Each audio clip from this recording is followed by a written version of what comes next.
Fala, mente ativa! Seja muito bem-vindo, seja muito bem-vinda. Eu sou Flávia Sgavioli, ou melhor, Maria Flávia Sgavioli, e esse aqui é o Flá que eu te escuto. Para quem me acompanha já há um tempo no Instagram, já ouviu falar do Flá que eu te escuto, que era o meu quadro de lives no Instagram, onde eu já fiz, se eu não me engano, 50 entrevistas dos mais variados assuntos, e ele acabou ficando lá em banho-maria. E agora a gente trouxe para o podcast, que é uma ideia antiga, que a gente vem colocando muita atenção, carinho, energia, e enfim, nasceu o Flá que eu te escuto. Seja bem-vinda, todos os seus comentários, dúvidas, sugestões serão recebidos com muito carinho também. Então, por favor, comente, interaja, até para me ajudar, porque hoje é estreia, é algo novo para mim. Confesso que eu estou nervosa, ansiosa. Não adianta, assim, já fiz muitas lives, já fui para televisão, já falei ao vivo, repórter, mas não adianta. Todas as vezes que acontece algo diferente ou que liga a câmera, eu fico nervosa. E faz parte, né? Eu acho que esse friozinho na barriga faz parte da motivação. Então vamos lá. O que você deve esperar desse podcast? Você está falando, é Flávia, deve ser um podcast então sobre nutrição, sobre neurociência, comportamento. Mas não, a ideia aqui é trazer pessoas interessantes, sejam elas famosas ou não. Talvez você nunca tenha ouvido falar do meu convidado, mas eu tenho certeza que você vai gostar muito da história. Então, a ideia do podcast é revelar a beleza da história da vida de cada um desses convidados, para você poder se inspirar, se divertir e também refletir. Antes de apresentar o meu queridíssimo convidado, eu quero só apresentar o logo do Flá que eu te escuto, que foi feita pela Rafaela Modesto, que é a nossa design do Ative Sua Mente. Então, beijo para a Rafa, super pulso firme. Aqui, para quem não entendeu, o Flá é o apelido do meu nome, Flávia. Então, é o Flá que eu te escuto, porque eu estarei aqui com os ouvidos e o coração abertos para escutar os meus convidados. Aqui no meio você pode ver que tem um F, que é o inicial do meu nome, e essas ondas aqui, elas são tanto ondas cerebrais, quanto também ondas da frequência do microfone aqui do podcast. Espero que vocês tenham gostado do logo e dessa apresentação, assim como eu. Então, agora quero chamar o meu convidado aqui. É uma pessoa muito especial, que eu conheci há alguns anos e que faz parte da minha vida e do Cris, que é o meu noivo. Seja bem-vindo, Bruno Piva. Obrigada pela sua presença maravilhosa. Muito obrigado pelo convite. É uma honra, doutora, estar aqui no primeiro episódio, não é isso? Primeiro episódio, estreia, né? Responsa, hein? Pois é, eu sei. Eu só aceitei porque você vai me chamar de novo depois que ficar enorme, né? A gente volta aqui de novo. Vamos fazer crescer, colocar fermento, hein? Isso aí. Então, bora. E aí, recuperado do seu casamento? Acho que não. Depende, né? Recuperado do quê? Das emoções, elas nunca vão sair, né? Foi, de longe, o dia mais feliz que eu já vivi, assim. Esperado por mais de 3 anos, né? Jogou pra frente por causa da pandemia. Mas eu queria começar fazendo uma confissão. Posso, doutora? Pode, deve. Eu comi pão hoje de manhã. E aí? Com manteiga. E ficou tudo bem? E requeijão. Só Pois é. isso? Esse foi seu café da manhã? Pois é, esse foi meu café da manhã. Por quê? Por quê? Eu casei, mas eu tô morando na casa dos meus pais. O que aconteceu? Como assim? Aí eu e a Larissa, a gente decidiu abrir mão do nosso apartamento pra ir viajar. A gente viaja domingo agora. A gente vai ficar um mês na Bahia. Depois a gente não tem destino ainda. Mas a gente abriu mão do apartamento e essa semaninha aí entre viagem, a gente tá na casa dos meus pais. E eu lembrei muito de quando você falou como os hábitos familiares de alimentação influenciam os seus hábitos familiares. E eu não comia pão no café da manhã fazia anos. Acho que desde que eu comecei. Desde que eu fiz ali as primeiras aulas do Ative Sua Mente. E cheguei lá, tinha pão, requeijão, casa de mãe. Eu falei, doutora que me perdoe, mas hoje eu vou lembrar como é que é estar na casa da minha mãe. Faz parte. Memória afetiva. Muito. Só não poderia usar essa desculpa se você fosse morar lá pra sempre. Mas Exato. só um pouquinho tá bom. E me conta uma coisa, como é que surgiu essa ideia de vocês ficarem sem casa, casaram sem casa e de repente viajar sem data, sem saber destinos exatos? O que aconteceu? Eu sempre fui muito questionador, né? Questionador do famoso status quo. Depois eu descobri que tinha esse nome bonito, né? E uma das coisas que sempre me motivou foi conhecer gente, né? Relações, né? Então, assim, eu sou curioso pela vida dos meus alunos, das famílias deles, das histórias. E, e uma coisa que a gente fez que deu muito certo foi ajudar as famílias que têm filhos com dificuldade no mundo inteiro. Pra você ter uma ideia, faz 2 semanas eu estava atendendo uma família do Timor-Leste. Brasileiros que moram lá, né? Uau. E aí você vê que os problemas são parecidos. E aí eu tava pensando, falei, cara, não é possível que só eu consegui perceber esses problemas na educação. Eu preciso dar uma volta no Brasil, né, por conta da moeda, né, é mais fácil começar por aqui. E entender quais são os projetos que estão funcionando, que tem iniciativas que fazem a diferença na vida dos alunos e que estão aí no Brasil e muitas vezes desconhecidos, às vezes, ou pouco falados. E entender o que eles fazem que funciona, o que outros projetos fazem que não funciona.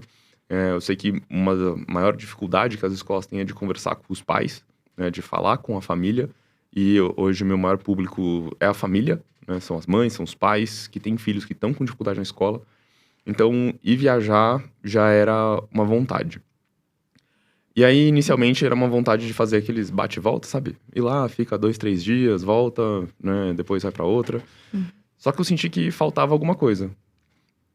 E eu sempre falei pra Larissa que eu queria viajar. Ela falou que o sonho dela era viajar. Ela imaginava que ela ia casar, e aí ela e o noivo, ela nem sabia quem era ainda, mas eles iam viajar o mundo e tal. E depois de um tempo eu falei, bom, sou eu o noivo, né? Agora, como é que a gente viabiliza isso aí? Quando a gente foi olhar, a gente tinha muitos destinos e não fazia sentido ter um lugar fixo. Só que a gente deixou isso rolando, né? Aí a gente sempre se sabotava, jogava pra frente. Bom, teve a pandemia que não fui eu que escolhi. Não ajudou. Né? Mas a gente dava umas desculpas pra deixar pra frente. Até que o casamento tava chegando e estourou um cano no apartamento que a gente morava. Não estourou um cano, começou um vazamento ali, a parede estufou. O proprietário demorou pra arrumar, que era apartamento alugado, né? Foram 5, 6 dias, assim, até alguém tomar uma providência. Nisso, o negócio tinha espalhado, estufou o piso, que era taco, não dava mais pra morar no nosso apartamento. A gente já tava, assim, com um monte de projeto e falou, cara, vamos abrir mão do apartamento e vamos viajar. E meio que a gente fez aquela história de jogar o chapéu do outro lado do muro, né, pra ter que ir buscar, entendeu? Largamos o apartamento e agora a gente tem que viajar, porque não vai dar pra ficar morando na casa da minha mãe, né? A gente já morou nessas últimas 2 semanas, a gente já morou na casa da minha cunhada, que recebeu a gente super bem, na casa da minha mãe, que recebeu super bem. Mas esse não é o plano, não foi pra isso que eu larguei o apartamento. Então, domingo a gente vai pra Itacaré, como um começo de lua de mel, né? Porque a gente não teve ainda. E depois a gente vai visitar esses projetos aí. Que legal. Então, Inclusive, se você tem um projeto de educação que vale a pena ser visitado, me escreve lá. muito bom. Então, no final das contas, essa infiltração foi um empurrãozinho que vocês precisavam. Você acha que tinha alguém mexendo os palitos para isso acontecer? Você acredita em algo assim? Eu não sei se é destino, não sei se é coincidência, assim, mas assim, que foram vários fatores juntos, assim, que foram incomodando, sabe? Pra falar, cara, vai.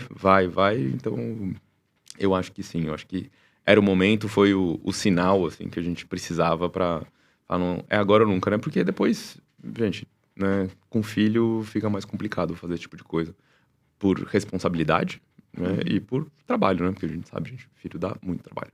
Eu trabalho com várias famílias que têm filhos. Sim, sabe muito bem a rotina. Mas você acredita no destino? Eu acredito em algo maior. Né? Não sei se é destino, não sei se é coincidência. Eu costumo pensar que é uma mistura dos dois. Né? Eu não acho que tudo tá escrito, mas eu não acho que as coisas acontecem completamente por acaso. Entendeu? Então, eu acho que é uma mistura dos dois. E nesse caso, eu acho que foi um aviso pra falar, vai porque vai dar certo. Corajosos. Mas isso é bom. Vocês vão ter muita experiência, muita história para contar. Quem sabe vira um podcast também. Exatamente. não é Um mesmo? livro. Sim. Só para as pessoas entenderem um pouquinho, né, que você falou que vai viajar para entender um pouquinho sobre um pouco mais, porque você já entende bastante sobre educação, para as pessoas entenderem o que que você faz, né, o seu trabalho. O objetivo do podcast não é falar só sobre isso, sobre carreira, dar uma aula sobre educação, mas a gente sabe que isso faz parte da nossa vida, da história. Então acho que vale muito a pena você contar o que você faz e como que você chegou nisso, que é uma história muito interessante também. Quando alguém pergunta o que eu faço, né, normalmente eu falo, trabalho com educação, né, porque senão eu tenho uma tendência, assim, a falar do que eu faço, porque eu gosto muito do que eu faço. E aí aí quando a pessoa pergunta, o que que você faz? Eu tenho uma chamada, assim, que sempre prende a atenção das pessoas. Eu ajudo mães e pais desesperados com filhos que não gostam de estudar. É isso que eu faço. Então, quando a gente tá falando de educação, eu não acho que eu sou o maior conhecedor de educação. Na verdade, eu acho que eu conheço pouco, é justamente por isso que eu quero ir fazer essa viagem.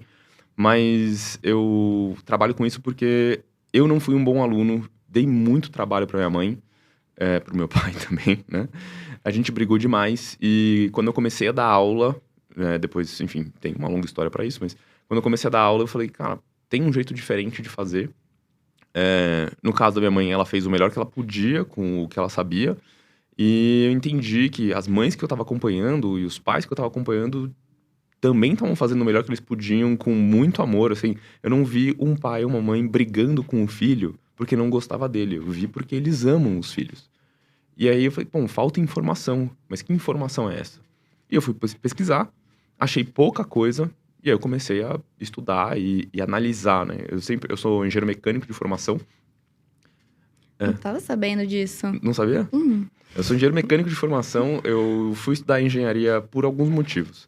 O primeiro, eu sou apaixonado por carro, moto, tudo que tem motor e, enfim, se mexe, né?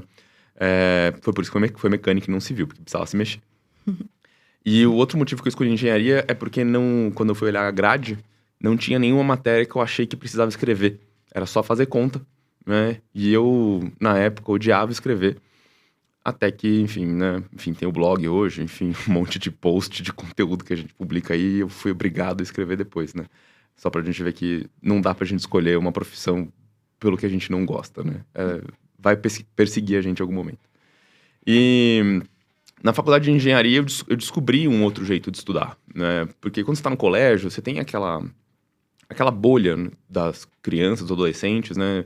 E você meio que acha qual que é o seu lugar. Ah, eu sou do time dos nerds, eu sou dos populares, eu sou do meio de campo ali. só um parênteses, você era de que time? Eu, Os meus amigos falam que eu era o nerd que deu certo, Tá. né? Eu era dos nerds, mas um dos caras que era dos populares ali me puxou ali, então eu ficava no meio. Ou seja, eu era sempre o cara que sobrava a bronca, entendeu? Né? Os caras faziam as piadas e eu tomava, né, um exemplo, né? Na aula de educação física, o professor tava lá dando a aula, assim, e uma hora ele virou de costas, um amigo meu que, enfim, virou jogador de futebol, não sei se você conhece, né? Depois, ele já jogava a bola muito bem, ele pegou a bola, deu um chute, pum, bateu na minha cara, assim, a bola. Eu fiquei possesso, né? Não olhei pro lado, peguei a bola e só queria chutar a bola nele de novo. Lógico, eu não tinha a menor habilidade com a bola, chutei a bola, foi parar na lua, o professor de educação física olhou, me viu chutando a bola e me pôs pra fora e, né, esse meu amigo que eu não vou citar nomes, pra gente não expor ninguém aqui, não aconteceu nada com ele, né? Então eu era o nerd que às vezes sofria um pouco de... Hoje o pessoal chama de bullying, mas eu não acho que era bullying não, acho que era coisa normal de criança ou adolescente ali, Certo. Desculpa eu ter te interrompido. imagina. E retomando, então, que você falou da escolha, você chegou a fazer engenharia, e aí como foi desenrolando? Eu fui fazer engenharia. Na faculdade de engenharia, enfim, engenharia, a grade é bizarra, assim, tipo, não dá tempo de você fazer muita coisa.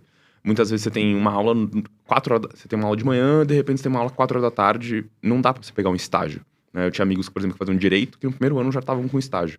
Eu não tinha muito o que fazer. Obviamente eu tinha que estudar, mas na época eu não sabia muito bem disso. Aí eu queria fazer alguma coisa, eu precisava de um trabalho, porque, assim, condição financeira lá em casa, assim, não era das melhores, né? Não era ruim também, nunca faltou nada, mas, assim, meu pai sempre quis que a gente se virasse. E aí eu resolvi primeiro ser barman. Não é pra contar tudo aqui? As histórias, essas são as histórias que eu não conto no dia a dia lá nos meus stories. Esse foi seu primeiro... Meu primeiro trabalho. Trabalho. Tudo aconteceu quando eu fui numa festa de 15 anos, vi os caras lá, comecei a trocar ideia com eles, porque eu sempre conversei com as pessoas. E eles falaram, pô, cara, você é gente boa, você não quer trabalhar aqui? Eu falei, dá pra trabalhar aí? Ele só de final de semana e tal. Eu falei, pô, dá pra trabalhar de final de semana? Legal. Então vou ser barman. E depois de um tempo sendo barman, foi animal, assim, gostei muito, aprendi muito sobre pessoas sendo barman, sobre os gostos, como eles são diferentes, né? E como as pessoas, às vezes, se enganam. Por exemplo, eu fazia o mesmo drink, eu trocava só o licor que era azul para um licor que era vermelho, só que o gosto dele era o mesmo. E a pessoa vinha, não, faz outro, eu quero um diferente. Eu fazia o mesmo drink de outra cor, as pessoas saíam super felizes, falam, nossa, você acertou de novo. Você vê como as pessoas não percebem, né, o paladar ali. Qual que era o drink que mais saía nas festinhas de 15 anos? Clássico, Sex on the Beach, né? Caipirinha. Mas o que eu mais gostava era de inventar os drinks. Então, eu gostava de perguntar, praia ou campo? Né? O que você mais gosta? Rosas ou madeira? E, beleza, vou fazer um drink pra você. Né? Então, eu tinha meia dúzia de perguntas ali que eu fazia pra fazer um drink especial. E aí, de repente, o drink especial que nem tava no cardápio era o que mais saía e o pessoal adorava. Achei galanteador isso. Sei lá, é do trabalho, né? O barman precisa fazer isso, né? E aí, a gente tava lá, eu era barman, só que, obviamente, depois de um tempo, não cabia mais. Né? Eu já tava no meio da faculdade, eu tava incomodado que os meus amigos estavam ganhando dinheiro, estavam saindo de final de semana, e eu ganhava dinheiro no final de semana, então eu parei de ver os meus amigos. Porque durante a semana que eu tinha tempo livre, eles não tinham. Então aquilo tava me incomodando, e eu resolvi, vou procurar outra coisa pra fazer. E sempre falavam pra mim, Bruno, vai dar aula, você explica bem. Vai dar aula, você explica bem. E assim, minha mãe já tinha falado, mãe das minhas amigas tinham falado, né? Inclusive, eu sempre me dei muito bem com as mães dos meus amigos. Assim, era comum, o pessoal ia sair e falar, não mãe, o Piva vai. Né? Minhas amigas falavam, não, o Piva vai. Ah não, se o Piva vai, tá tranquilo. pode ir. Olha só. Era tipo isso. E eu falava pra minha mãe, o Celcinho vai. Quando o Celcinho ia, eu podia ir. Então cada um tinha o seu parâmetro de poder sair, né? E aí, uma hora apareceu a oportunidade de dar uma aula particular. E era uma amiga da minha mãe que tinha um sobrinho, ela dava aula pra ele. Só que assim, cara, dar aula pra família é meio complicado, né? Não sei se você já tem alguém da sua família, mas deve ser mais ou menos a mesma coisa, né? Expectativas, aquela coisa. De repente, no almoço de família, vem uns assuntos que não tem nada a ver. E ela falou, não quero dar aula pra ele, não porque eu não gosto, mas porque eu queria preservar a minha relação familiar. Bruno, você topa dar aula? Eu? Mas eu não era um bom aluno, como é que eu vou dar aula? Não, Bruno, você não precisa ser um bom aluno para dar aula. Você precisa saber um pouquinho mais do que a pessoa que você tá ensinando ali. Falei, tá bom. Eu tinha 19 anos na época, 20 ali, e o menino tinha 16. Ou seja, dava pra ser brother, assim. E aí, eu fui lá na casa dele, ele abriu a porta, assim, ele olhou pra mim. Eu tava de bermuda, assim, ele viu. Você que é o professor? Eu falei, não, que professor nada, cara. Vim só te ajudar com matemática aqui. Detalhe, a minha primeira recuperação na escola, que foi na 7ª série, foi de matemática. E aí eu cheguei lá e eu falei pra ele, cara, eu vou te ensinar porque eu já passei por isso. Eu sei o que você tá passando. Porque normalmente o que acontece alguém chama um professor particular, normalmente é uma pessoa que sempre gostou da matéria, é apaixonado, assim, e vai dar aula porque, quero ser professor. E aí acaba não entendendo muitas vezes, principalmente no começo da carreira, que a outra pessoa pode não gostar daquilo. Então eu cheguei lá e falei, cara, não tô aqui pra você gostar de matemática, eu tô aqui só pra você passar por esse desafio agora. E aí depois a gente segue. O menino era disléxico, eu nem sabia o que era dislexia na época. E eu consegui explicar a geometria pra ele. E eu lembro, assim, muito bem da cara dele, na hora que ele pegou o exercício, ele olhou, falou, tá certo. Eu falei, tá certo. Ele, tá certo? Tipo, com dúvida, assim. Aí eu falei, tá, ele... Aí ali eu me apaixonei, eu falei, cara, eu quero fazer isso com outras pessoas, né? E aí que eu comecei, eu cheguei em casa, minha mãe é professora de inglês. Eu falei, mãe, como é que eu consigo mais alunos? Aí ela deu risada e falou, o dia que você descobrir, né? Me conta, porque é super difícil e tal. Mas, ó, vou te ajudar. Vai lá no colégio que você estudava, fala com o coordenador, né? Avisa as outras pessoas. E aí eu já comecei, né? Falei, bom, preciso avisar as pessoas, mas isso aqui precisa parecer profissional. Aí, o que eu fiz? O que você faria, doutora? Como que você começou a carreira pra Nossa, ter clientes como nutricionista? ser bem sincera, quando eu me formei, eu peguei currículo, imprimi vários e fui batendo de porta em porta em São Paulo, nas clínicas e lugares que eu achava a pé. Foi assim, eu não tinha essa ideia do preciso me mostrar profissional antes, foi o currículo e a cara dura mesmo. Deu certo? Deu certo. Pois é. O meu eu quis fazer profissional. Eu fiz um cartão de visitas. Ah, sim. É. É que hoje em dia a gente nem lembra mais. O cartão de Ninguém visita tem. é o Instagram, Exato. praticamente. Mas o meu cartão de visitas, eu queria chamar a atenção. O que eu fiz? Peguei uma folha colorida.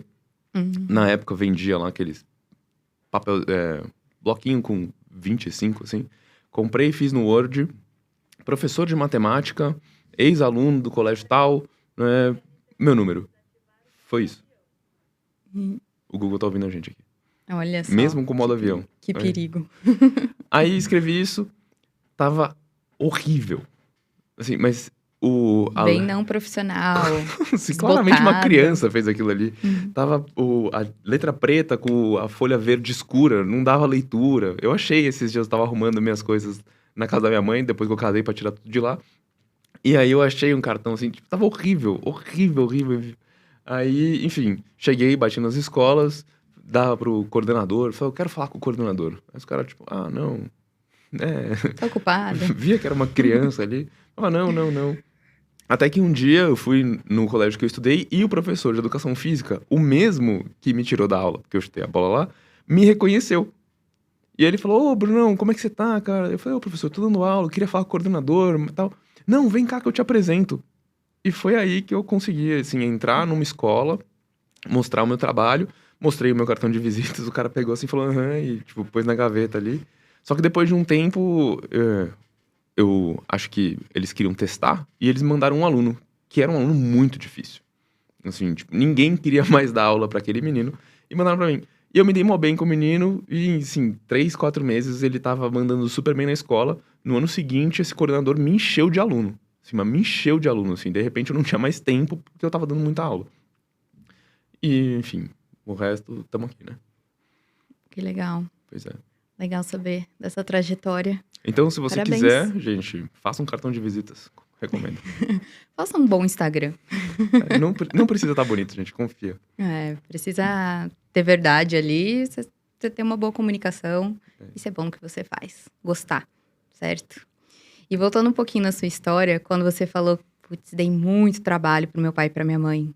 Quem era Bruno? Porque essa história que, apesar, né, dos perrengues iniciais, você também tinha 20 e poucos anos. Você, comparado às vezes com muitas pessoas, você amadureceu cedo nesse sentido de trabalhar, de ter uma responsabilidade grande com alunos, né, se relacionando também com os pais desses alunos, responsa.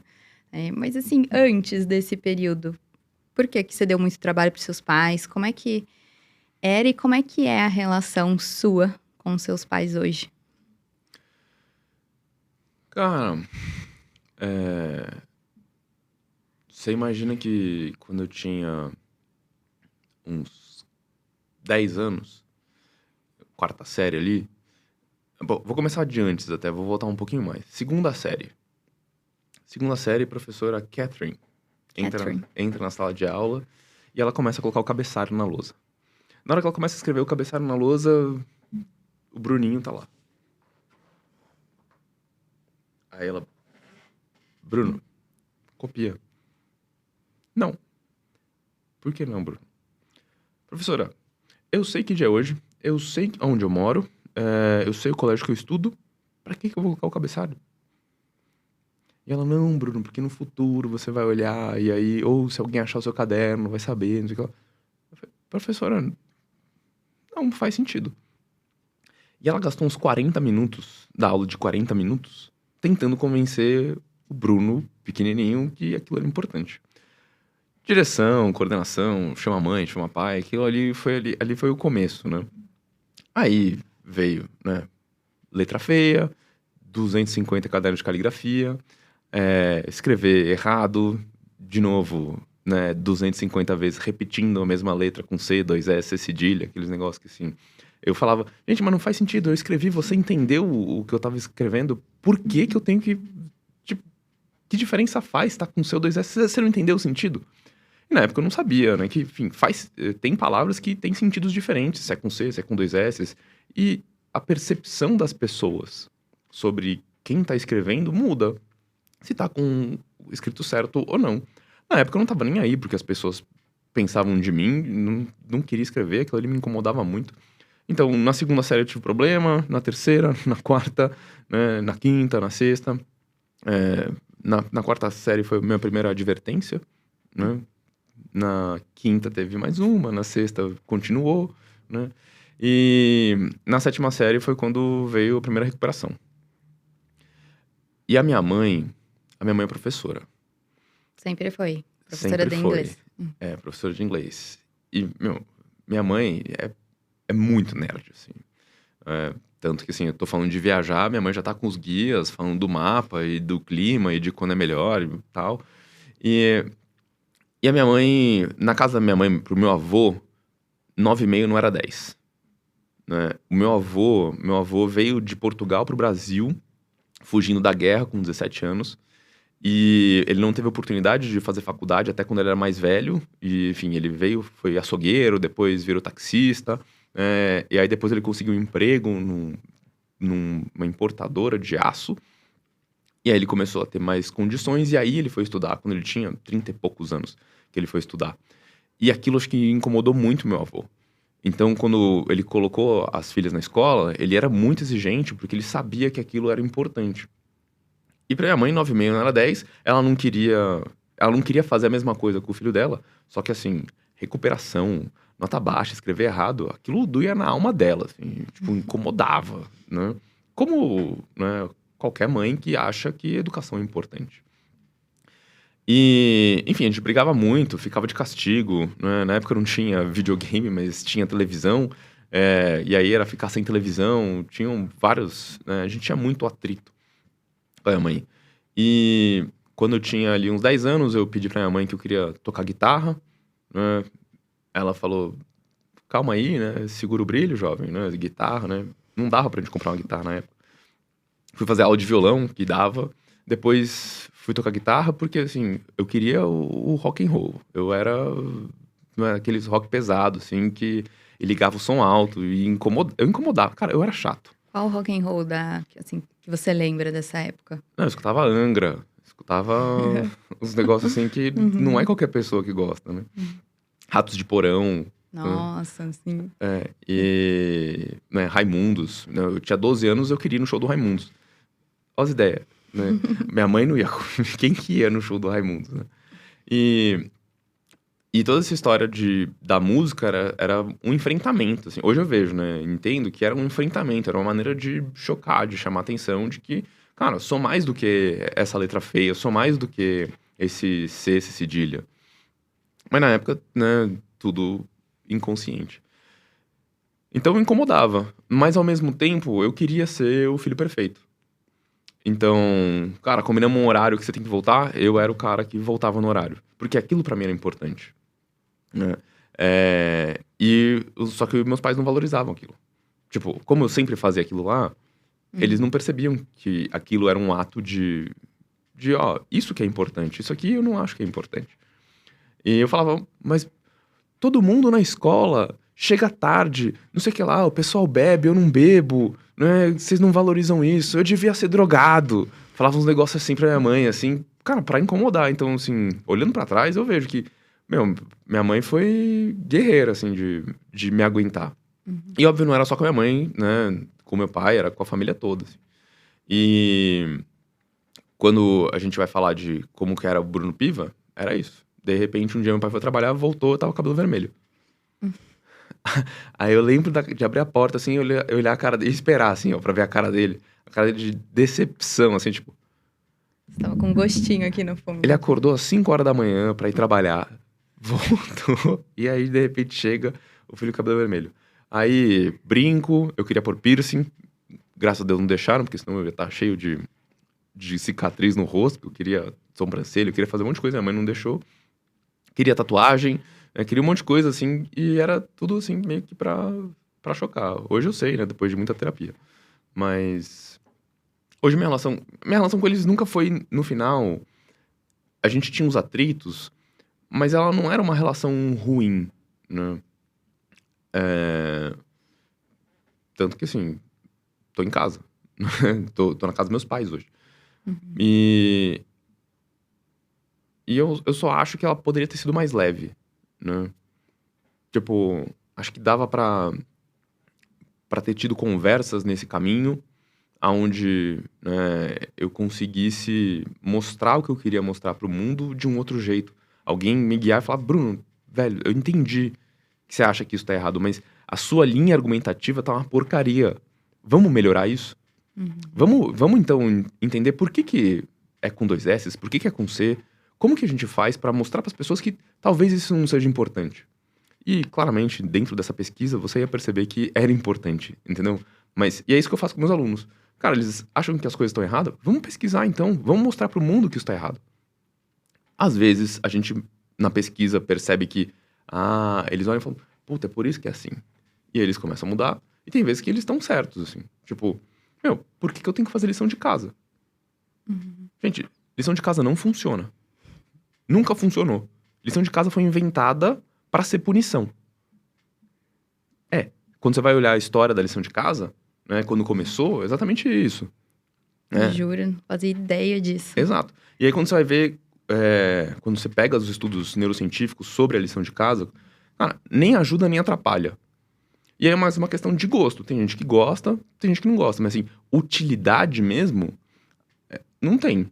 Aí tem gente que pode falar, lição de casa é útil pra criar disciplina, comprometimento. Cara, tem tanto jeito melhor de criar disciplina, comprometimento com as coisas que as crianças já querem fazer e estimular eles pra ir atrás do que naquele momento dá vontade de fazer, cara, não sei, eu não achei a palavra. Deu pra entender. Corta a edição. Eu entendi. Então era isso que me incomodava. Cara, me incomodava desde sempre, assim, o sistema. Cara, educação é importante? Muito. É muito importante. Não dá pra tirar os méritos da educação. Mas a educação vem antes ou vem depois de você aprender a gerar valor pra sociedade? Quando a gente vai estudar isso, inclusive aprendi isso num livro que você me deu de aniversário. Né? Gostou? Adorei. Né? Antifrágil, gente, só pra vocês saberem o livro. Mas quando a gente vai estudar isso, você percebe que sempre a educação vem depois da sociedade estar bem estruturada.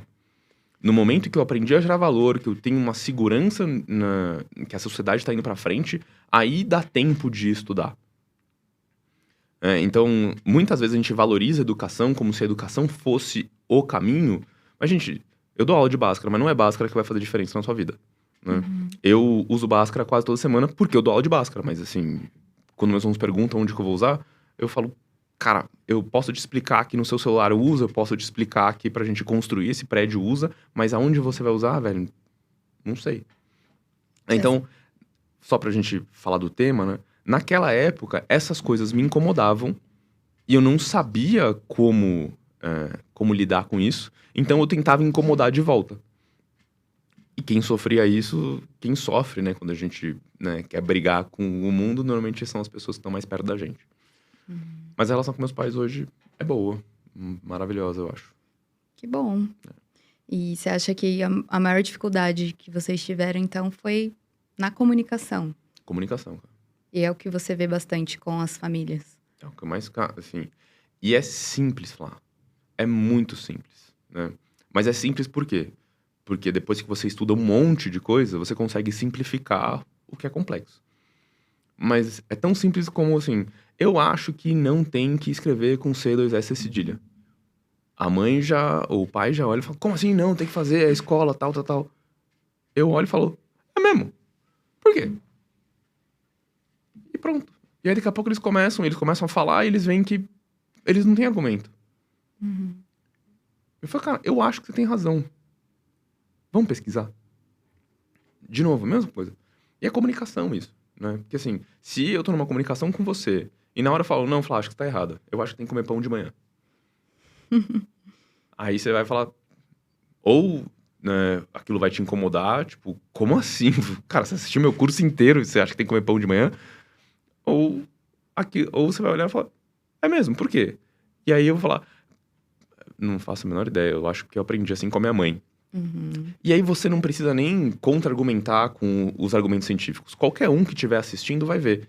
Cara, puta, é porque sua mãe falou, talvez não seja o melhor argumento, entendeu? Então, A gente acaba reproduzindo muitas coisas da nossa família sem perceber. Às totalmente. vezes são hábitos de alimentação, de autocuidado, e às vezes são coisas simples que a gente não percebe. Você falando isso me lembrou muito de uma conversa que eu tive no Falar Que Eu Te Escuto, da época no Instagram, com uma mulher chamada Cláudia Domingues, que eu quero muito chamar para vir aqui também.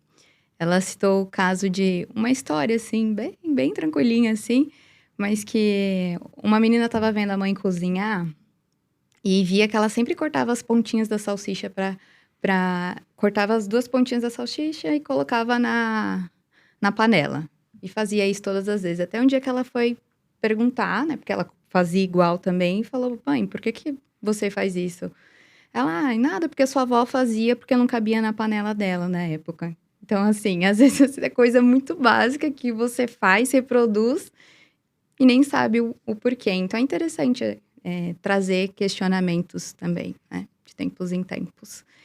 E uma pergunta que eu queria te fazer é o seguinte. Deixa eu ver como que eu vou formular isso. Enquanto você pensa... Se hidrata, importante, né? O cérebro exige, por favor. Pensando um pouco em futuro, assim, porque às vezes no meu trabalho eu tenho... A dificuldade é uma pessoa quando ela está saudável, assim, não apresenta uma doença, às vezes é difícil você convencer ela de que se ela continuar neste caminho, ela vai desenvolver alguma coisa ruim. Só que aí a gente está pensando mais no médio e longo prazo. E quando você estava falando dos seus alunos, do seu trabalho, que às vezes eles questionam de, por que eu tenho que aprender isso? Qual o sentido? Como que você faz para conseguir convencer ele do que ele precisa fazer hoje? Os casos mais difíceis são os alunos que vão bem. Aquele preguiçoso que manda bem, sabe? Tipo, ele não estuda e vai bem na prova. Né? E aí a mãe ou o pai tá incomodado com aquilo. E aí fala, não, você tem que estudar todo dia. Eles olham e falam, pra quê? Se eu já tô indo bem na prova, pra quê? Aí você olha e muitas vezes você tenta ali convencer essa pessoa, cara, não, você precisa estudar todo dia, porque é mais fácil, tal. Não vai convencer. Não vai convencer. Você não vai convencer ninguém desse jeito, né? Como que a gente faz? Primeiro, se tá fácil, o problema não é o aluno. É a escola. Mas adianta você ir lá pra escola e falar, ó, escola, este aluno aqui tá achando fácil demais, deixa mais difícil pra ele. Não dá. É um sistema onde você tá falando de educação em massa, né? Não é uma educação individualizada que a gente tem. Nem dá pra ter, né? É matematicamente impossível. Aí você vai lá e fala pra escola, isso não funciona. Você fala pro aluno estudar todo dia, não funciona. O que você faz? Você estimula ele a ir atrás daquilo que ele já acredita. Então, se ele quer ser gamer, que tá super na moda, né? Cara, vamos ser gamer. Porque aí vai atrás a vida vai dar os desafios pra ele. Porque ele pode ser bonzão em matemática, mas ele vai perceber que na hora que ele tiver que entrar numa arena com 100 pessoas ali, 100 jogadores, que é o Fortnite, e só sai um de lá que é o vencedor. Cara, aquilo é difícil pra caramba. E é aí que ele vai lidar com as frustrações. E é a partir daí que a gente consegue fazer os paralelos. Então, cara, tá vendo como no Fortnite você precisa treinar todo dia? E como você treina todo dia, você fica melhor? Aí ele fala, imagina se você fizesse isso com matemática, física, química. E você não precisa impor isso. Você precisa plantar dúvida na cabeça do aluno. Né? Então, assim, com um paciente que, né, tá lá, mas eu não tô doente. Você não precisa convencer ele de que ele vai ficar doente. Você precisa deixar ele na dúvida. Você não tá doente? Será? Será que você não tá desenvolvendo isso agora? Entendeu? Mas sempre que eu vou falar com um aluno, eu faço um paralelo com aquilo que ele já gosta. E aí pode ser o Fortnite, que assim, tá na moda, pode ser o Roblox, né? Pode ser, normalmente com as meninas é mais no TikTok, né? Então, cara, né, pode ser com um aluno meu que ama velejar, né? Então, assim, você precisa ter, para você conseguir ter essa comunicação, primeiro, você precisa ser curioso, conhecer várias coisas. Então, quando eu chego para um aluno que gosta de velejar, cara, eu nunca velejei na minha vida. O que eu faço? Vou lá pro YouTube, abro como velejar do zero. Né? Pesquiso como que eu faço para aprender o básico daquilo. E aí eu chego lá e faço perguntas para ele sobre aquele tema que ele já gosta. E ele me dá os argumentos que eu vou usar contra ele. Você entende? Sim. Então, o que eu ensino para os pais hoje é justamente entrar no mundo dos filhos, conhecer aquilo, porque depois você não precisa se esforçar. Né? Inclusive, foi até uma caixinha que eu abri no Instagram esses dias, os pais falando dos erros bobos dos filhos, né? E aí, né, eles ficaram revoltados que, sei lá, fez a questão toda certa e marcou múltipla escolha errado, né? Quem Então, nunca? Exato, é o que eu falo pra eles, quem nunca? Mas como é que você descobriu isso? Como é que você descobriu que você tinha que conferir 2 vezes a folha de respostas? Errando a primeira vez. E quando a gente pega os exemplos do mundo deles, seja velejar, jogar basquete ou videogame, é mais fácil você mostrar pra ele, cara, não funciona assim no que você já gosta. Cara, a vida desse lado aqui, da educação, não é tão diferente, é a mesma coisa. Muito bom. Convencida. É bom que você já estimula a sua neuroplasticidade também. Aprende várias coisas diferentes com cada aluno, né? Cara, o que eu Muito bom. aprendi sobre moda Moda? é que eu tinha uma aluna que queria ser... Queria ser não, acho que hoje ela deve ser, né? Mas o sonho dela era ter uma marca de roupa. E com 16 anos ela já personificava as roupas dela, fazia um monte de coisa. Legal. Exato. Então, você vai estudando tudo. E tem alguma história, assim, de algum aluno que tenha te tocado? Várias. A maior, assim, que vem na cabeça, em primeiro lugar.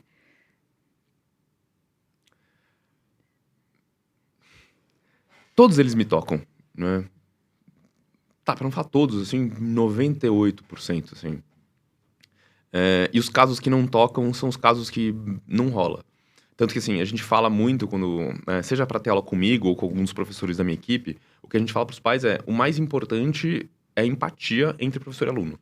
Meu, se o seu filho não for com a cara do professor, me avisa. Porque a gente troca. Tem um monte de professor, isso não é um problema e é normal, tá? Quer dizer, não é comum acontecer, mas quando acontece, a gente sabe que é normal. Sim. Pra você ter uma ideia, sei lá, a gente já deu mais de, sei lá, quantas mil horas de aula, teve milhares de alunos, tiveram acho que 5 ou 6 vezes que isso ficou muito claro da primeira vez e a gente trocou e assim, quando o pai ou a mãe avisa na primeira vez, a gente acha outro professor rapidinho, porque a gente tem um monte, né? Um monte de professor bom, a gente acha, troca e a educação ali flui. Então, quando essa conexão não acontece, quando por algum motivo, cara, e aí sei lá, o santo não bateu, né? Cara, aí não funciona. Mas quando você vai lá, você vê que, pô, rolou uma interação ali, a pessoa falou alguma coisa, se só não tiver repulsa, já tem um caminho ali. E teve um aluno meu que eu cheguei na casa dele, ele tava de 8 recuperações. Num dos colégios mais difíceis de São Paulo. E aí o menino olhava assim e falava... Pode falar palavrão aqui, gente? Não fui eu que falei, foi ele, tá? Tô só repetindo. Ele falava assim, eu não consigo, eu sou um merda, eu sou um bosta. Aí, cara, aquilo doía, assim, né? Até que um dia eu cheguei pra ele e falei, cara, o negócio é o seguinte, eu não gosto quando falam mal das pessoas que eu admiro. Você gosta? Falou, não. Falei, imagina se alguém falar mal dos seus amigos, o que você vai achar? Falou, não, como assim falar mal? Ah, falar que fulano não presta, que esse aqui não vai ser ninguém na vida, o que você achar? Aí ele, não, sei lá, eu não ia mais querer falar com aquela pessoa. Eu falei, pois é. E você tá o tempo inteiro falando mal de uma pessoa que eu gosto muito. Aí ele ficou assim, como assim? Ele, você tá falando mal de você. Eu falei pra ele, você tá falando mal de você mesmo. Aí ele ficou assim, eu me emociono de lembrar. Aí eu falei, posso pedir pra você não falar mais mal de você na minha frente? Tem um lencinho aí, produção. Ai, eu me emociono junto. Aí ele falou, tá bom, combinado. Aí eu falei, ó, vamos fazer o seguinte, a próxima vez que você falar mal de você mesmo na minha frente, eu vou embora. Mas não é que eu tô bravo com você, é só que esse é o meu limite. Eu não aceito isso. E se alguém ficar falando mal de você na minha frente, eu ia fazer a mesma coisa. Então a próxima vez que você falar mal de você na minha frente, eu vou embora. Aí ele falou, tá bom. Deu 10 minutos de aula, de novo eu sou um merda. Aí eu falei, cara, ó, a gente combinou, eu tô indo embora, volto semana que vem. Você pensa aí, não, Bruno, por favor, fica, eu prometo que eu não vou mais. Eu falei, cara, fica tranquilo, eu não tô bravo com você, eu só não quero ficar aqui mais. Isso me incomoda muito, eu vou embora. Na semana que vem, quarta-feira, eu tô aqui de novo e a gente conversa. Fui embora. Quarta-feira seguinte eu voltei, ele tava lá. Eu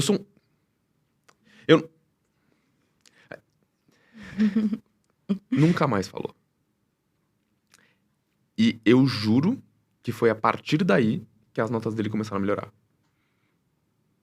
Então, assim, essa é uma história que, assim, me emociona porque mostra muito como ele gostava de mim a ponto de respeitar o meu limite e respeitar que aquilo me incomodava, a ponto de quando eu fui embora, ele fala, cara, não, eu preciso mudar alguma coisa. E, cara, essa atitude que é muito difícil um professor particular ter, né? Como que um professor particular vai sair no meio da aula? Mas eu podia ter porque eu tinha muito claro os meus limites, né? Cara, esse aqui é o meu limite. Você não vai falar mal de alguém que eu gosto na minha frente, né? Você pode não gostar da pessoa, mas você ficar o tempo inteiro falando, cara, não vou ficar aqui. Sim. Né? Então, Obrigada. Imagina. Por essa história e espero que isso reflita em todos vocês aí também. Porque toda vez que a gente fala mal de nós mesmos, nós estamos reforçando isso para o nosso cérebro. Isso até neurocientificamente tem um impacto muito grande. Então, se ame, né? É possível mudar, ser diferente, se amar. É um processo, muitas vezes, né? Igual ele, como ia começar a escrever, ia falar que ele Não muda do nada. não é do nada, mas é possível. Mas Que você bom. percebe, Flá, quando eu falei pra você, que é simples. Uhum. Tão simples quanto criar uma conexão e deixar claro um limite. Sim. Sim. Né? Ele teve você como guia, né? Às vezes, para quem não tem uma pessoa assim tão legal do lado que possa direcionar, comece aos pouquinhos, trabalhar isso, né? Evitar de reafirmar isso para você mesmo, porque isso em questão de autoestima, isso impacta muito, né? A confiança que você tem em você mesmo. E, assim, sem querer falar muita coisa, mas ele faz medicina hoje. Se forma ano que vem. Ah, você vai estar lá. Não sei, a gente não fala mais faz um tempo, assim, porque, cara, é o tipo de conexão que você acaba perdendo, sabe? Ah, sim. Né? Tipo, Muita gente também, né? que eu, que tô na faculdade, vou ficar falando com o meu professor particular, sabe? Um cara que me deu aula quando eu tava no ensino médio. Mas né? ele tá aqui, ó. Veio a história dele e com certeza vai inspirar muita gente. Eu espero que sim. Sim. E conta assim pra gente agora. A gente tá falando de muitas coisas boas, inspiradoras. Mas vira e mexe, tem aquele momentinho na vida que a gente dá aquela escorregada, né? Faz aquela... eu ia falar um palavrãozinho também, nem sei se é palavrão. Mas a gente faz aquela cagada na vida mesmo. Mas às vezes a gente percebe que essa escorregada, ela serviu pra alguma coisa. Tem alguma coisa, assim, que já aconteceu na sua vida, que você escorregou e depois lá na frente, refletindo, você fala, caramba, se isso não tivesse acontecido, talvez eu não fosse a pessoa que eu sou hoje. Minha primeira recuperação. Tipo, eu tava errado, né? Eu não gostava da professora de matemática, resolvi não prestar atenção na aula. Isso foi uma. Acho que tiveram várias, né? Mas assim. Top 3. Tem várias. Cara, assim, a minha recuperação, com certeza. Se eu não tivesse caso de recuperação na 7ª série, a gente não ia estar conversando aqui hoje. Quando eu larguei, eu trabalhei na Natura, né, durante algum tempo. Fui estagiário lá, fui efetivado. Você trabalhava com o que lá? Eu entrei primeiro na parte de logística, e depois ali passei para planejamento de atendimento. Então, assim, basicamente eu falava quantas pessoas tinham que estar disponíveis para atender o telefone para conseguir pegar todos os pedidos das 2 milhões de consultoras Natura que tinham na época. Não sei quantos tem agora, né? Era 1.900.000. Assim. E eu lembro até os números, assim, certinho. E aí, depois eu saí de... Aquilo foi, assim, na Natura, assim, foi muito legal passar por ali, porque eu descobri que eu não gostava daquilo, né? Era todo dia fazer a mesma coisa e aquilo me incomodava muito. Eu mudei de área, fui pra parte de desenvolvimento de produtos, ali, embalagens, que foi, assim, a Natura foi uma baita escola, né? E aprendi muito com o pessoal lá, tanto que, assim, no meu casamento, minha ex-chefe tava lá, e o pessoal, eu chamei algumas pessoas ali, que são importantes pra mim. E aí, quando eu decidi sair da Natura, foi assim, eu falei, cara, não é aqui que eu quero estar. Não tinha nada a ver com as pessoas, não tinha nada a ver com a empresa, assim, mas eu olhei e falei, cara, não é aqui. Eu olhava assim e falava, eu quero ser aquele cara ali. E era ou o CEO ou o dono, né? Eu falava, tem muito chão pra chegar lá, né? E demora, e não só demora, assim, tipo, tem alguns processos do RH que não faziam sentido pra mim, de novo, questionando as coisas, né? E aí eu falei, bom, eu tenho muita coisa pra aprender aqui, mas eu tenho muita coisa pra aprender em qualquer lugar. Eu vou aprender sobre o que eu quero fazer. E o que eu queria fazer na época era abrir o meu negócio. Eu dava aula já, mas a aula pra mim sempre foi, assim, um negócio, um, um extra, né? Então eu, sei lá, saía da Natura, ia lá, dava uma aula e depois ia pra faculdade. Era sempre assim. Eu, desde 2009 que eu dou aula, não parei um ano, né? Ficava com um aluno, que era o que cabia na agenda, assim, era exatamente no caminho do trabalho pra faculdade, tinha um aluno que morava ali e eu pegava, assim. O resto eu passava pros outros professores que a gente já tinha equipe. E aí, eu saí de lá e falei, não, eu vou pensar no que eu quero fazer, enquanto isso eu vou dando aula, e aí a gente vê, né? Cara, tentei ir para os Estados Unidos para importar uns materiais de wakeboard, que na época era um esporte que eu curtia muito, assim, praticava. E no Brasil não tinha nada, era super difícil achar equipamento. Então eu fui para os Estados Unidos, conversei com os caras. Aí uma tia-avó minha faleceu, sobrou, né? Tinha um lago no meio de um terreno, no meio do nada, que eu falei, não, vou abrir um cable park aqui. Fiquei buscando, enquanto isso, dando aula. E quando eu saí da Natura, assim, acho que foi uma das primeiras vezes que, assim, meu pai ficou muito bravo comigo. Porque o meu pai, ele é engenheiro civil, e quando ele se formou, o Brasil estava em recessão, e a primeira obra dele foi uma casinha de cachorro. E na época não tinha uma empresa que contratasse, então ele foi obrigado, entre aspas, ali, a montar o próprio negócio. E ele, quando eu passei numa empresa, cara, multinacional, né, sei lá quantos mil colaboradores, processos, eu tinha sido promovido algumas vezes, né, enfim, tipo, tinha sido efetivado, ganhava bem, 13º, 14º. Ele falou, você é louco, cara, como que você larga esse negócio, né? Eu falei, não, pai, não é aqui que eu quero estar, então eu vou embora. Aí ele falou, não, cara, não, tipo, não. Eu falei, não, pai, já pedi demissão, já era. E ali foi uma coisa que eu acho que, assim, foi muito impulsivo, tem muito a ver comigo, mas eu não recomendo para as pessoas fazerem, porque, assim, depois foi muito difícil, né? Porque, beleza, eu dava aula, mas, cara, não ganhava a mesma coisa. Eu comecei, pouco tempo depois, conheci a Larissa, né? Comecei a namorar. E, assim, eu tinha uma reserva que eu tinha feito as contas. Não, com esse dinheiro aqui eu consigo aguentar um tempo sem trabalhar até conseguir o próximo emprego. Só que eu não considerava que eu ia resolver virar empreendedor de fato, né? E que a PIV educacional seria o meu trabalho. Então, assim, não considerei o tempo que demorava para aquilo ali virar uma renda que fosse, de fato, renda, né? Então, assim, foi uma decisão que eu tomei que foi muito difícil. Aprendi muito, porque tive que me virar. E aí, quando eu comecei a sair com a Larissa, eu não tinha dinheiro pra acompanhar ela. E, cara, eu me virava, assim. Dava uns gatos, assim. Vendi umas coisas. Acho que ela não sabe essa parte, assim, do que eu vendi. E...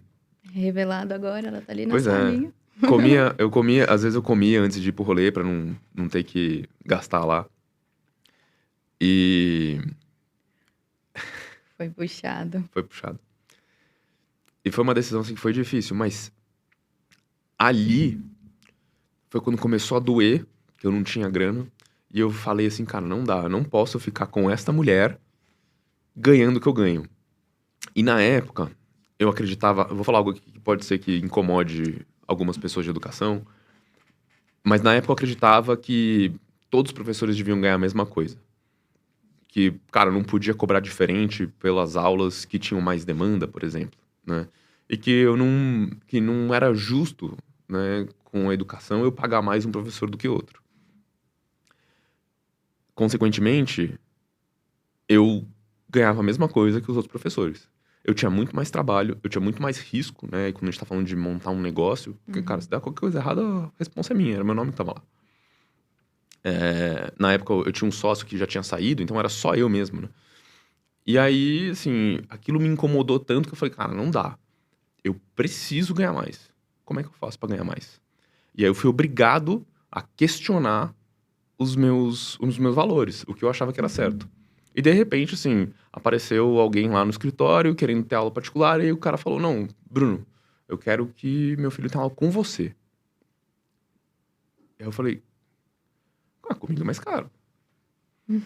Obviamente não com essa cara de quem tava aprontando, né? Mas foi comigo, não, meu valor é diferente. Aí ele, não, quanto que é? E aí, sei lá, eu cobrei acho que 30% a mais do que cobrava com aula com outros professores. O cara não piscou, falou. Aí ele fechou, eu falei, nossa, cobrei barato. Aí chegou o próximo, eu aumentei 30% em cima dos 30% ali. Não piscou. Aí eu falei, nossa, cobrei barato de novo.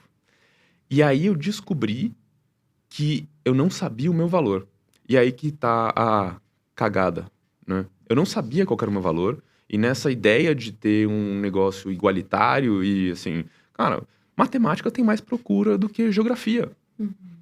Não fui eu, cara. Assim...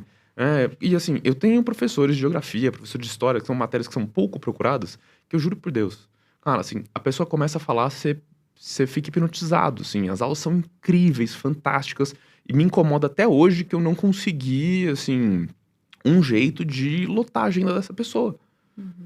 Mas, cara, eu descobri que eu preciso entender o que é valor para a sociedade hoje.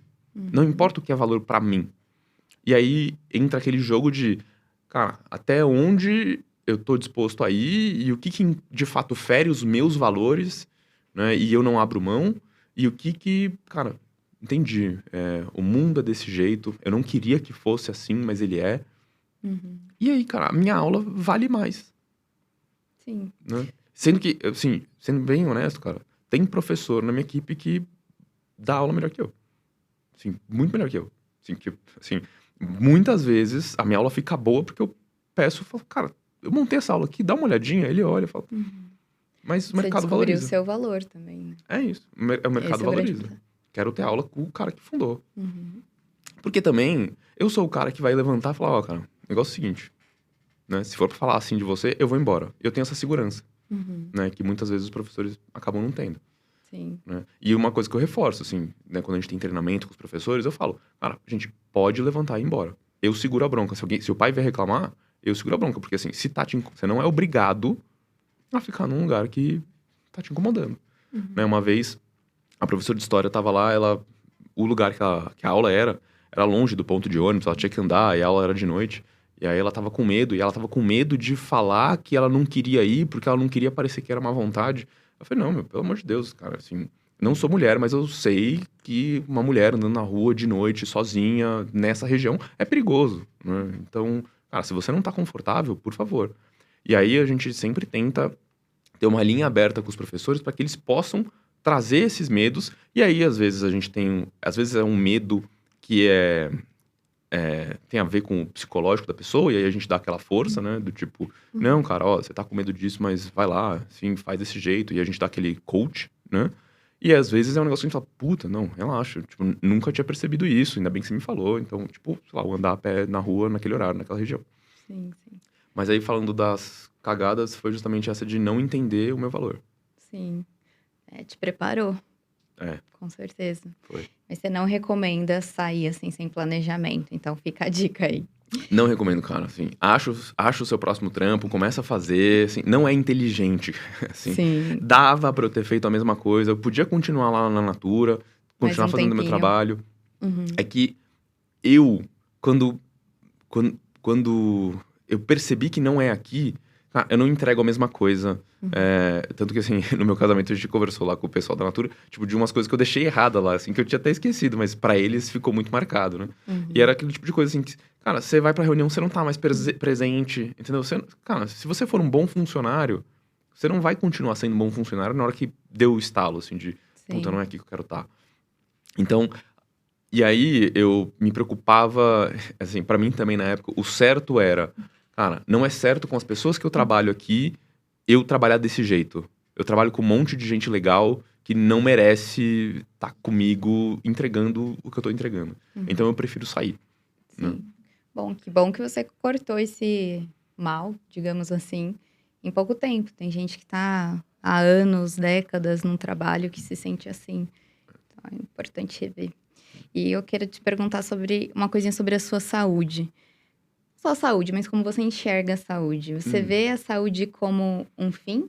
Já, eu quero ter saúde porque eu sei que é importante, então eu preciso ter saúde, eu vou me cuidar. Ou você enxerga a saúde como um meio para você conquistar outras coisas? Boa pergunta. É, Eu sempre fui. Eu sempre fui, não, não dá nem pra falar sempre, né? Porque agora eu não tô mais assim. Mas quando eu era mais novo, eu era muito atleta, né? Eu fui participar da seletiva para as Olimpíadas de Atenas, na natação, assim. É, é, Fui bem porque dava, porque eu treinava, eu até fui bem, gostava muito. Mas assim, não era, assim, de longe não fui aquele cara que treinava várias horas por dia, mas eu gostava. Esporte sempre teve muito presente na minha vida. E pra mim a saúde foi sempre o meio, né? Então, cuidar de mim era o meio que me permitia passar por essas experiências.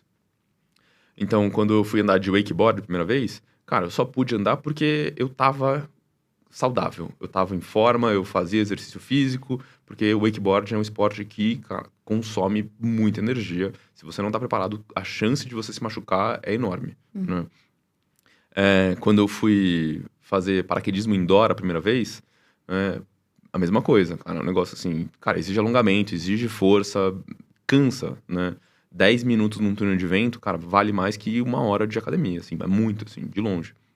Pra quem não sabe, gente, um túnel de vento é basicamente um ventilador gigante que coloca o vento a 200 por hora e você simula uma queda livre. Eu nunca saltei de paraquedas, né? Mas tenho uma aula de matemática que eu fui dar nesse lugar e, enfim, acabei virando atleta, né? Então eu sempre fui pra academia, né? Pensei na minha alimentação, pensando em como que eu poderia estar preparado para quando surgissem oportunidades como a do wakeboard, do paraquedismo, enfim, né? Uhum. E dar uma volta de moto com meus amigos, né? Essas são coisas que eu não falo no meu podcast, porque assim, eu acho que as mães iam ficar meio. No meu podcast, não, no meu Instagram, porque eu acho que as mães iam ficar meio preocupadas, assim, como assim o cara quer saltar de paraquedas, anda de moto, enfim. Mas a saúde sempre foi o que me permitiu estar ali. Uhum. E quando eu te conheci, né, da parte de alimentação pro cérebro, né, eu falei, será, cara? Né? Será que comer faz diferença mesmo? E aí eu descobri que não era só comer, que era uma série de outras coisas, né? Comer, dormir, enfim. E aí eu comecei a testar e ver como eu me sentia. E aí eu vi que, cara, melhorou, né? Perdi peso sem... Perdi peso, o objetivo não era perder peso, mas eu, cara, perdi peso. Acordava melhor, estava mais preparado para as coisas. Na época que, assim, eu comecei a diminuir o consumo de carne vermelha, por exemplo, eu continuo comendo carne, mas eu diminui bastante depois que eu te conheci. Cara, eu percebi que faz diferença. E eu consegui achar o nível que, pra mim, faz diferença. Uhum. Então, assim, beleza, até aqui, se eu comer mais do que isso, eu sei que eu vou ficar lesado depois, né? Que bom. Então, né, antes de um podcast, por exemplo, não recomendo pro churrasco É. Nem se entupir de açúcar, né? Que o também. cérebro fica meio travadinho. Ou pão.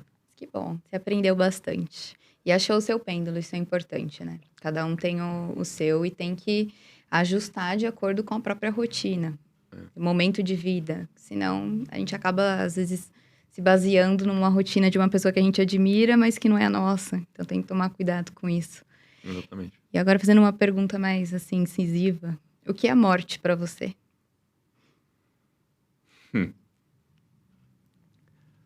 Cara, morte pra mim é ficar preso onde você tá. Tipo, isso é morrer estando vivo. Tipo, agora que a gente vai viajar, eu e Larissa, cara, eu tô apavorado, né? Tô morrendo de medo. Mas eu sei que se eu não fizer isso agora, eu vou chegar no final da vida, vou olhar pra trás e falar, cara, não valeu, né? Então, não é algo que eu me preocupo tanto.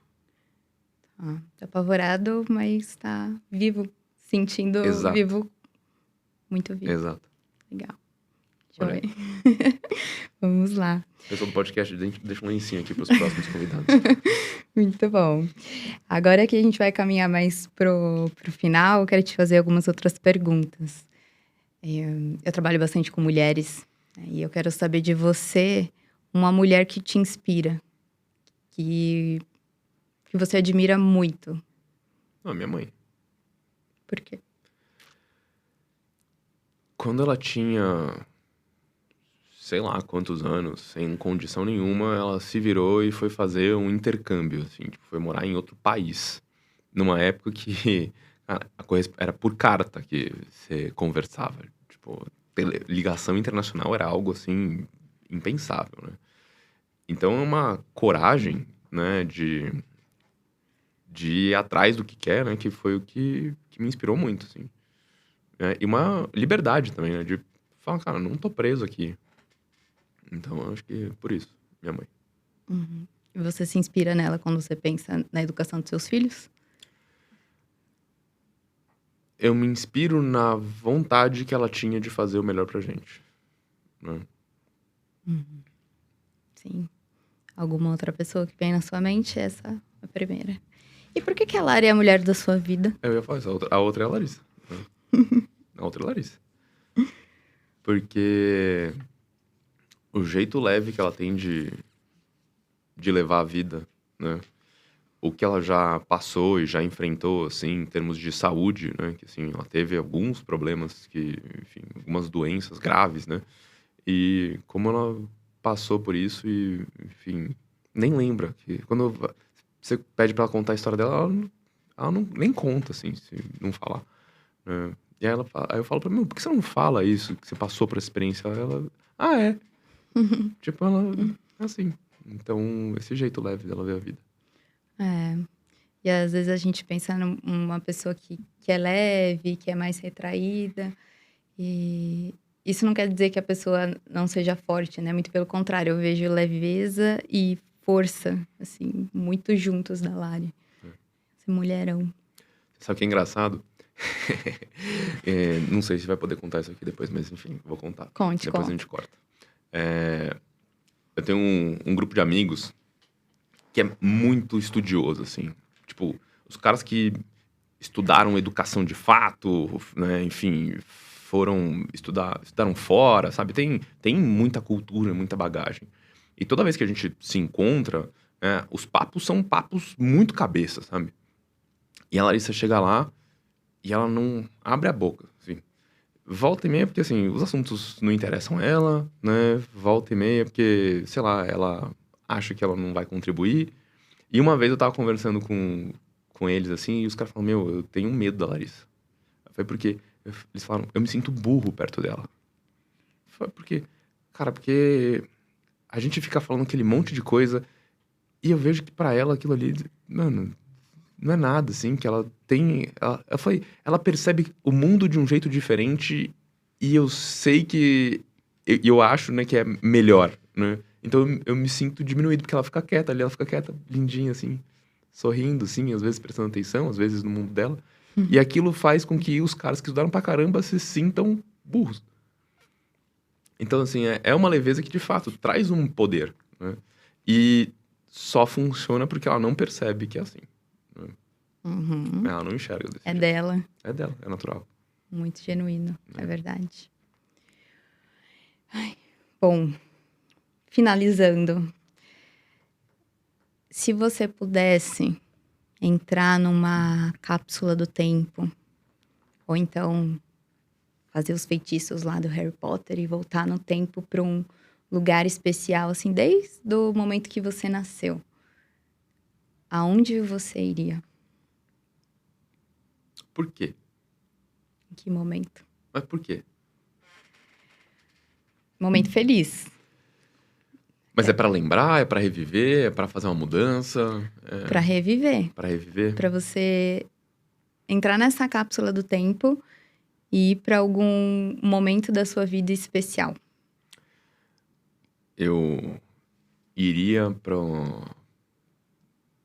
2014, uma viagem que eu fiz com meu primo pra Aspen. Ele morava lá, né, trabalhando num hotel, e eu fui pra lá e foi aquele esquema de adolescente, né, tinha 18 caras morando no meu apartamento pra ficar mais barato. E eu fui pra lá e a gente escalou uma montanha. Não escalou, porque não era aqueles. Né, quando for escalar parece que. Mas assim, a gente subiu uma montanha e a gente desceu. E era uma montanha assim super difícil, tecnicamente, no snowboard. Eu não falei nada de snowboard aqui, mas enfim, é um outro esporte que eu assim, gosto muito. E eu lembro de ver, assim, sobre aquela montanha, todo mundo falando do nível de dificuldade. E tá lá em cima. E falar, cara, vou descer isso aqui. E eu tava tão seguro do que eu tava fazendo, né? Que eu tava assim, tipo, era um silêncio lá em cima. Tinha uma placa assim do meu lado falando sobre, tipo, cuidado, risco de morte, né?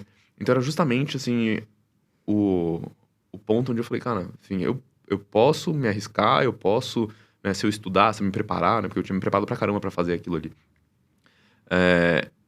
Eu posso ir lá. Eu desci e foi assim, tipo, tranquilo dentro do possível. Não vou falar que foi fácil, assim, mas foi fácil porque eu estava preparado, entendeu? E aquele dia ali foi um dia muito importante pra mim, porque era algo que eu queria fazer fazia muito tempo. E eu também tava com medo, igual eu tô agora, né? Mas fui mesmo assim, né? E como foi a sensação na hora que você chegou lá embaixo? Cara, é liberdade, assim, né? Não foi... chegar lá embaixo não foi a descida, né? A subida e a descida, assim, tipo, o meio. E tá com meu primo, assim, enfim, que é meu irmão, né? E... Então, aquela sensação de liberdade, né? E isso sempre me lembra quando a gente fala de ter coragem, né? Que coragem é agir com o coração. Ou seja, você não tá pensando, né? Ali naquele momento não é racional. Cara, eu preciso fazer, era maior que eu. Assim, eu precisava subir aquilo ali, eu precisava descer e chegar no final e falar, cara, fiz, pronto, check. Né? Ali foi muito legal. Sim. É da época que eu tinha dinheiro pra virar pra fora do país. Vai viajar ainda Não, bastante. já. É Brasil, daqui a pouco vocês estão nos Estados Unidos, Europa, fazendo o corre de vocês, daqui a pouco acompanhado com os filhotes. Não. Pensou que demais? A gente tá crescendo de um jeito saudável, eu acho. Sim. Não é do jeito que eu queria, mas é do jeito que é possível. E tá sendo um super aprendizado, assim. E vocês estão se adaptando às circunstâncias, né? Casaram-se em casa, agora essa vida nômade.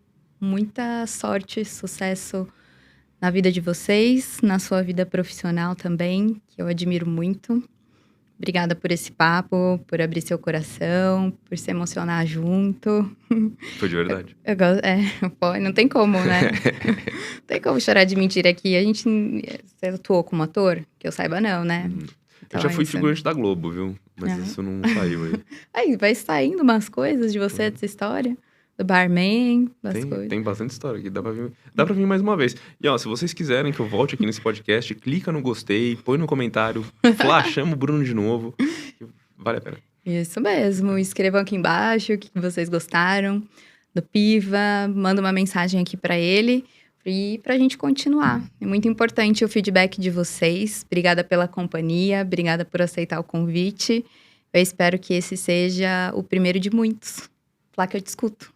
Obrigada por fazer parte dessa estreia. Obrigado, é uma honra estar aqui, Flá. Uma honra ter a sua atenção, ouvinte que tá aí em casa, ou no trabalho, ou na academia, que a gente sabe que podcast o pessoal escuta em qualquer lugar. Dirigindo. Exato. Então, obrigado pelo seu tempo, pelo seu tempo. Obrigada a você.